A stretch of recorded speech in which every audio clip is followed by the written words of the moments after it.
olá, estudantes do 9º ano do ensino fundamental, anos finais. Sejam bem-vindos a mais essa aula de Geografia.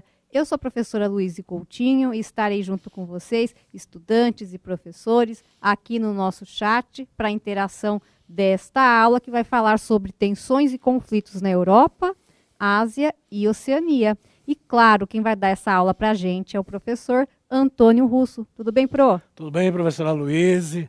Olá a todos os alunos aí do 9º ano do ensino fundamental dos anos finais. Também um abraço aí para os professores e a todos aí que irão acompanhar a mais essa aula, que nós estamos falando aí, vamos falar, né, de tensões e conflitos na Europa, Ásia e Oceania. Última aula do segundo bimestre, última aula do primeiro semestre. Então fiquem tranquilos, o tempo passa rapidinho e aí vocês vão poder descansar amanhã, porque é um descanso merecido tanto aí para os professores como para os alunos. Vamos ver o que nós vamos trabalhar hoje, né, Luiz? Vamos ver, sim. Vai aparecer aí na tela para vocês os objetivos e a habilidade da nossa aula, que é analisar transformações territoriais considerando o movimento de fronteiras, tensões, conflitos e múltiplas regionalidades na Europa, na Ásia e na Oceania, e relacionar com as implicações sociais, políticas, econômicas, ambientais e culturais em diferentes países. A unidade temática é conexões e escalas e o objeto do conhecimento é integração mundial e suas interpretações, globalização e mundialização. Para a gente começar os nossos trabalhos de hoje, assistiremos a um vídeo da ONU e a questão Palestina. Vamos lá? A Palestina é uma terra sagrada para cristãos, judeus e muçulmanos. Quando a ONU foi criada, em 1945, a Palestina era administrada pelo Reino Unido, sob mandato recebido em 1922 da Liga das Nações. Após o término do mandato britânico, em 1947, a Assembleia Geral das Nações Unidas propôs uma partilha do território. Ela previa a criação de um Estado árabe e de um Estado judeu independentes. O Estado de Israel foi estabelecido em 1948, mas um Estado árabe palestino ainda está para ser criado. Como resultado da guerra entre Israel e os Estados árabes vizinhos, em 1948, quase 750 mil palestinos foram arrancados de suas terras e se tornaram refugiados. O sofrimento dos refugiados da Palestina continua sem solução até hoje.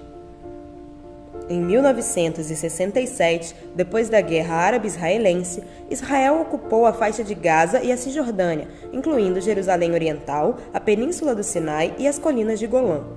Ao menos 500 mil palestinos foram deslocados de suas casas, cerca de metade deles pela segunda vez desde 1948.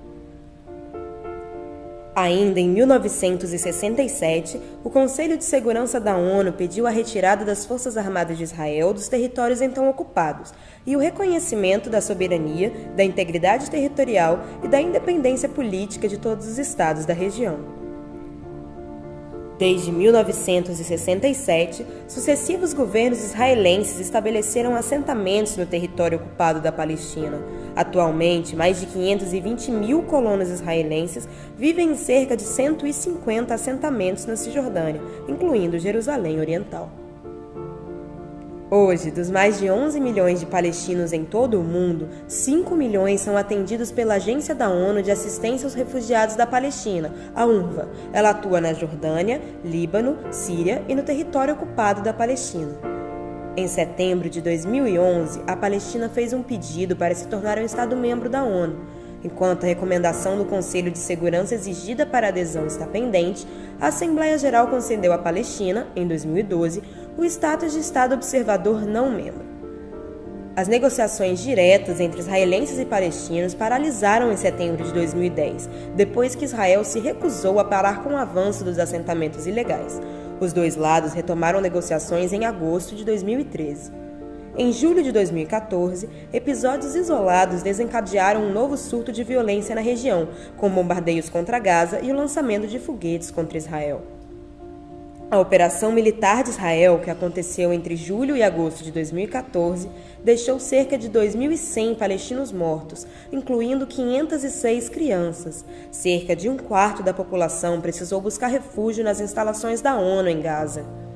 228 escolas foram danificadas, destas 26 ficaram totalmente destruídas. Neste período, a ONU deu assistência a cerca de 300.000 pessoas. O secretário-geral da ONU, Ban Ki-moon, disse esperar que o mais recente cessar-fogo se transforme num processo político que consiga estabelecer uma paz durável na região. Bom, é isso aí, né? Então, esse problema aí entre palestinos e judeus, né? Entre árabes e judeus também num contexto geral, ainda acontece hoje, né? Logicamente, a gente tem uma diminuição desses problemas, né? Mas as imagens são bem claras, são imagens recentes, né, de 2014, 2015, mas retrata ainda, né, essa falécia aí que tem entre esses árabes, né, principalmente o Estado palestino, né, que é um Estado, mas não é um país, porque ainda não tem seu território oficializado aí pelas Nações Unidas, diferentemente aí, né, de Israel, que tem, né, o seu território físico a partir de 1948, né, Luiz? Exatamente. Uma coisa que é importante de retratar é que no início ali da criação do Estado de Israel, a cidade de Jerusalém, ela foi considerada um território ali misto, vamos dizer assim. A própria ONU administrava, porque ele é um território caro tanto aos judeus, pelo aspecto religioso, como também para os palestinos, que são muçulmanos. Para você ter uma ideia, tem 4 portões de entrada, um para cada religião, vamos dizer assim, na cidade de Jerusalém. Então, a própria Jerusalém mostra a divisão, né, às vezes a intolerância que existe entre esses povos que têm em comum essa relação com o território ali palestino. É por isso, o território do Estado de Israel, é por isso que as contendas se arrastam por tantas décadas, né, professor? Exatamente. Bom, só lembrando, né, que esse processo aí é um processo de território, né, logicamente, de acordos que deveriam ser feitos por território. Então, na próxima tela, para vocês refletirem durante a aula e depois, logicamente, né, dentro desse espaço delimitado, diversas relações de poder podem configurar a presença de outras territorialidades, tornando mais complexa a ideia de fronteira e também de território. Então, o problema está aí, né? Primeiro se tem que ter aquela questão da conversa, dos acordos de paz, né? O Conselho de Segurança da ONU, que, né, ele tem lá os seus membros, né, que são membros que participam de reuniões, de assembleias, mas só 5 desses países têm direito a veto. Esse talvez seja o maior entrave que acontece nessas questões aí de segurança. Tem as questões religiosas, tem as questões étnicas. A gente está falando de um território de grande maioria, né, da religião islâmica, né, que são aí os árabes. Então tem que se pensar muito, né, quando se faz, né, algum processo de acordo que durante, né, vários anos, principalmente pós Segunda Guerra Mundial, esses tratados, né, de acordo de paz sempre teve os Estados Unidos aí como, né, um mediador, né, e muitas vezes, né, pode o interesse dos Estados Unidos pender para um outro lado, tá certo?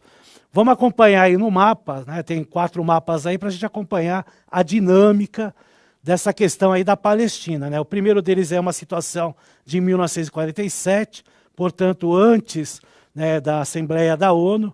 Então nós temos aí, né, os que estão aí, as manchas azul mostrando, né, tanto os terrenos de judeus como o de árabe, né, aí é o mandato aí da Palestina. Aí se tem a proposta, né, do Estado de Israel, né, essa parte que está em verde é o Estado árabe, né, que foi dividido.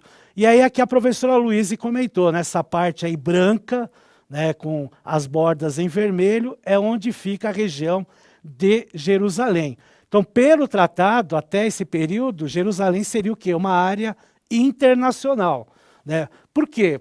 Porque ela é o berço das 3 principais religiões do planeta, né? O islamismo, né, o judaísmo e o cristianismo.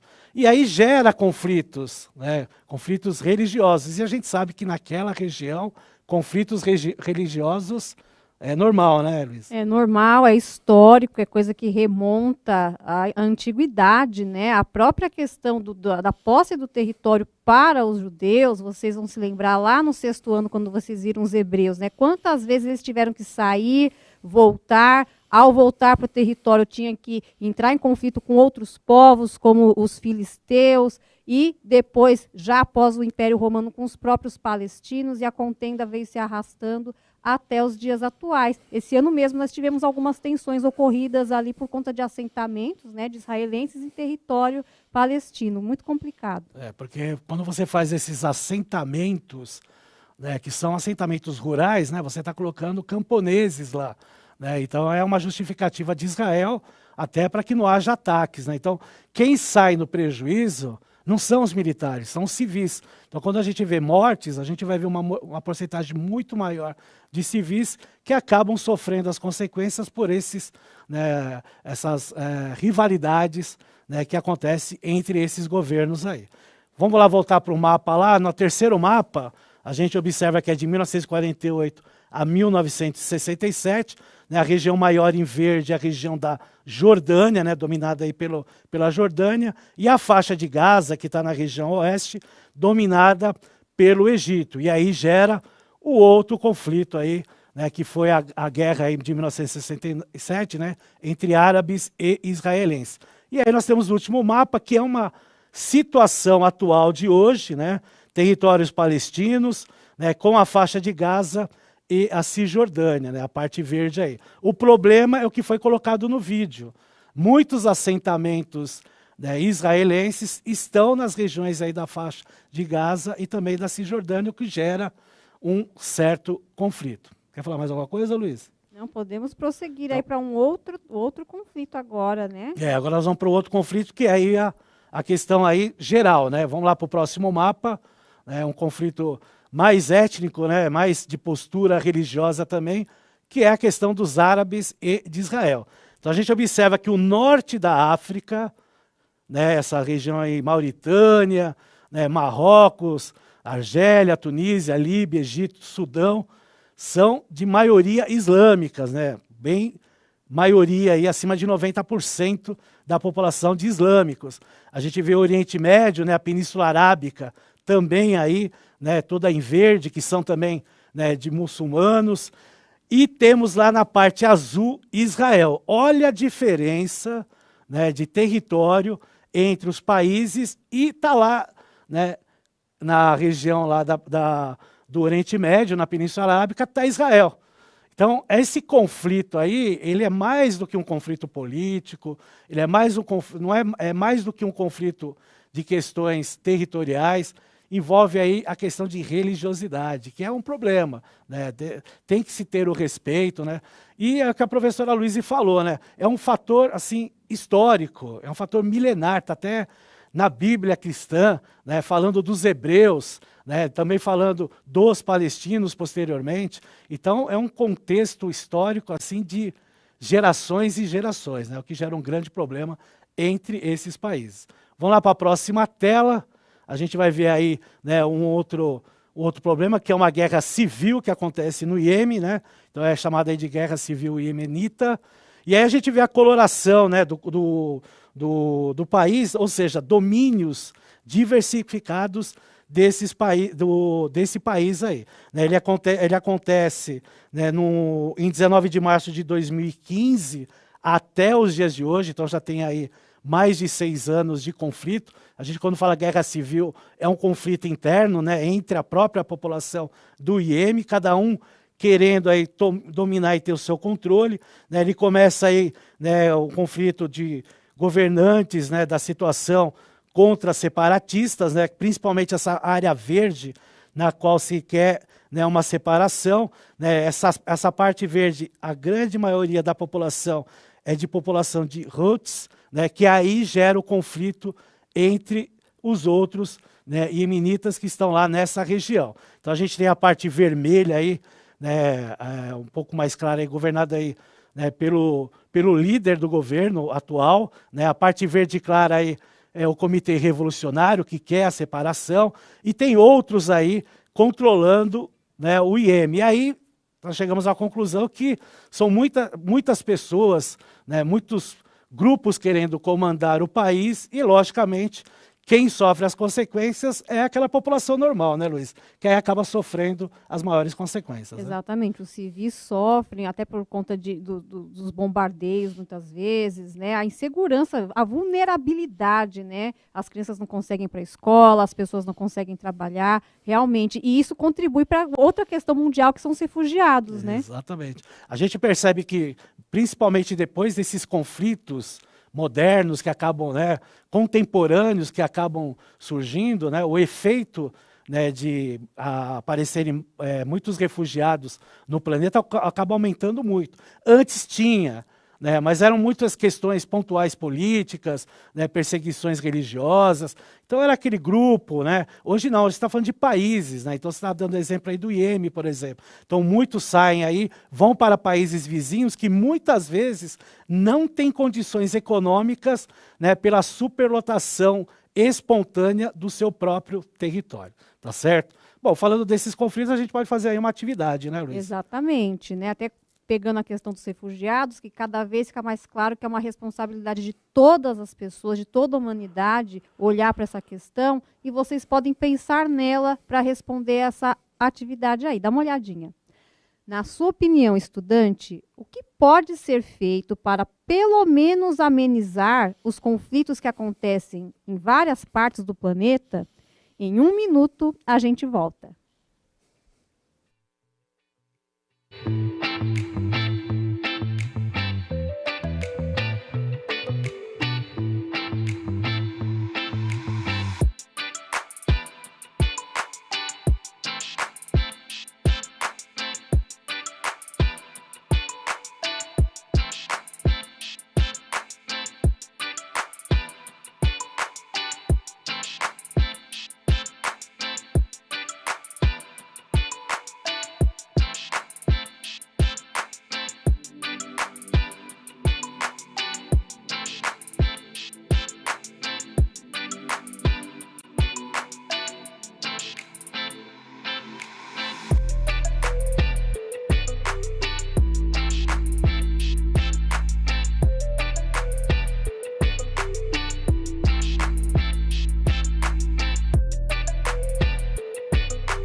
Voltamos, vamos colocar aqui algumas respostas que apareceram no nosso chat. O estudante Matheus Dias, quem trouxe a resposta dele foi a Progéssica, disse estabelecer acordos de paz, né? O professor Wagner pontuou que a ONU precisa desempenhar melhor o seu papel, né? A gente fica com aquela impressão de que a ONU não faz nada, né? Mas em muitos casos ela tem que ser uma observadora em primeiro lugar, né, professor Antônio? Na realidade, a ONU ela é uma observadora, ela não tem como punir, apesar que tem lá, né, os tribunais, né, o Tribunal de Haia, por exemplo, que até puniu pós-Segunda Guerra Mundial alguns nazistas, né, puniram também outros, né, presidentes, por exemplo, da Iugoslávia também foi punido e até acabou sendo encontrado morto na cela, né, possivelmente suicídio, até tem.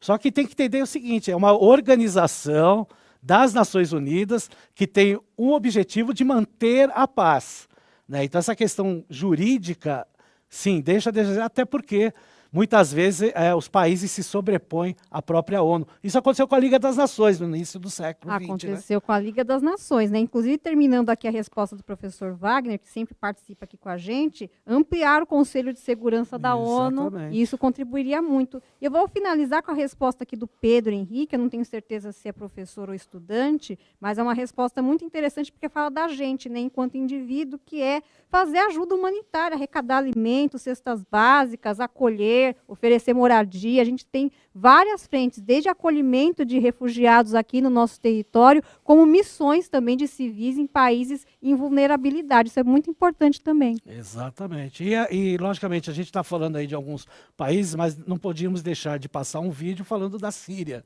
Também é uma referência nessa questão, né? É isso aí. Então vamos assistir ao vídeo que vai falar sobre a posição estratégica da Síria no Oriente Médio. Vamos lá? A posição estratégica da Síria no Oriente Médio tornou o país um verdadeiro campo de batalha, onde as maiores potências buscam maior influência. O conflito já dura 6 anos e fez centenas de milhares de mortos. Mais de 5 milhões de sírios estão refugiados em diferentes partes do mundo, inclusive no Brasil. Nessa mesquita, em Brasília, Ahmed pede pela vida de parentes e amigos que estão na Síria. No ano passado, ele conseguiu trazer a mãe para o Brasil, mas ainda tem muita gente querida por lá. Realmente é um sofrimento. Muitos parentes, assim, eles pediram asilo em outros países, né? Países da Europa. Eu tenho primas que foram para a Suécia, outras primas que foram para o Canadá, outros para os Estados Unidos. Se espalharam, todos os parentes se espalharam o mundo afora. O primeiro ataque do governo de Donald Trump contra a ditadura síria chocou o mundo e reacendeu o medo de uma tensão maior com a Rússia, aliada de Assad. O governo russo reprimiu o bombardeio e disse que vai reforçar as defesas antiaéreas do exército sírio. Esse ataque é muito mais eu não diria um blefe, é muito mais uma assertiva clara de que ele tem cartas na manga. Eu não vejo isso escalar num conflito militar. A guerra na Síria começou em março de 2011, depois que protestos pacíficos foram reprimidos com violência. Com o tempo, o conflito se tornou mais complexo. Rebeldes armados, apoiados pela Arábia Saudita e por potências ocidentais, controlam o noroeste do país e áreas centrais. Eles lutam para derrubar o regime de Assad, que comanda a capital, Damasco, e a porção oeste do país, apoiado pela Rússia e pelo Irã. O Estado Islâmico está disperso pelo deserto ao longo do rio Eufrates e na divisa com o Iraque. A região norte da Síria, na fronteira com a Turquia, é tomada pelas forças separatistas curdas. O ataque americano ocorreu próximo à cidade de Homs, no aeroporto de Al-Shairah, controlado pelo governo. O que assusta um pouco a comunidade de analistas, digamos assim, com respeito ao governo Trump, é que não está claro se esses movimentos táticos se inscrevem numa visão estratégica, numa visão de longo prazo. Nos últimos 6 anos, várias tentativas de um acordo de paz foram feitas, a última em Genebra, na Suíça. Tudo indica que a única solução possível de ser, imposta a uma situação como a que existe na Síria seria uma repartição do território. Mas isso ninguém está falando, ao contrário. Infelizmente, é uma catástrofe humanitária que vai apenas piorar. É só rezar mesmo para Deus resolver essa situação ali. A tragédia é exatamente isso. Você não sabe com quem que você vai se aliar. Então vocês viram aí, né? Também outro problema de guerra civil. Até coloquei o mapa aí para vocês acompanharem o que foi falado aí no vídeo. Essa divisão aí da Síria, né? Que começa lá, né, na Primavera Árabe, né, com alguns países do continente africano no norte, né, também lá alguns países do Oriente Médio, e essa guerra aí aconteceu e acontece ainda, essa guerra na Síria. Então está aí a divisão. Então tem áreas do governo sírio, que é controlado, forças curdas e o Estado Islâmico, né? No Iêmen também tinha um mapa e indicava aí a área sob controles aí do Estado Islâmico. Então é uma divisão dos países, por isso que foi citado aí no final, né? Talvez o correto seja dividir o país, mas não é o que todo mundo quer, né? Na verdade, tem que haver aí um acordo de paz. Vamos lá para a próxima tela, mudando aí um pouquinho de assunto, indo para a Oceania, a população de aborígenas, né? Então temos aí o mapa mostrando a Austrália e ao sul a ilha da Tasmânia, que pertence à Austrália, e a população aborígene aí, que eram mais de 700 mil antes da colonização, estava espalhada aí por todo esse território. O que está colorido aí são, né, as tribos, né, que viviam nessas regiões aí, tá certo? No próximo mapa, a gente vai ver aí, pode colocar já o próximo mapa, para onde ficaram a maioria dos aborígenas na Austrália. No território do norte, lá bem ao norte, onde está verde escuro, e na região oeste também, que é um outro território australiano aí, que é o oeste australiano, como é chamado lá. e são regiões desérticas, né? A região oeste aí tem o deserto de Gibson, né? Que aí, né, o governo, né, acabou jogando a maior parte da população de aborígenas nessa região aí, que hoje os aborígenas são em torno aí de 1% da população australiana, que está em torno aí de 22 milhões de habitantes. Então, eu posso dizer aí, né, que tem bem menos do que se tinha antes da colonização. Vamos lá para a próxima tela. Aí tem o caso da crise da Crimeia.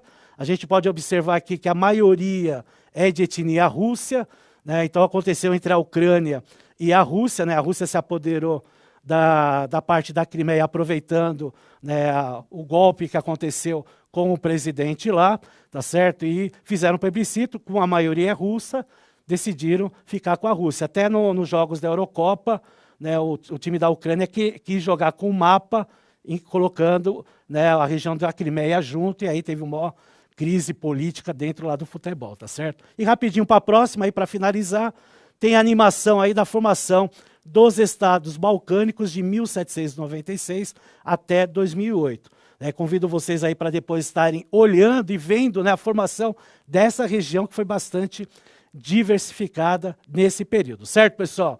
Rapidinho entra aí no Saiba Mais, podem clicar a tela aí para, né, vocês fazerem uma pesquisa. Desejo a todos aí boas férias, né, que voltem aí para o mês de agosto aí, da mesma firmeza que vocês tiverem no decorrer do primeiro semestre, e agradecer à professora Luísa por mais essa participação. Eu que agradeço. O pessoal aqui da Escola Odécio Luque, estudante Pedro, um abraço para vocês e todos que acompanharam. Boas férias e não esqueçam de avaliar nossa aula. Tchau, tchau.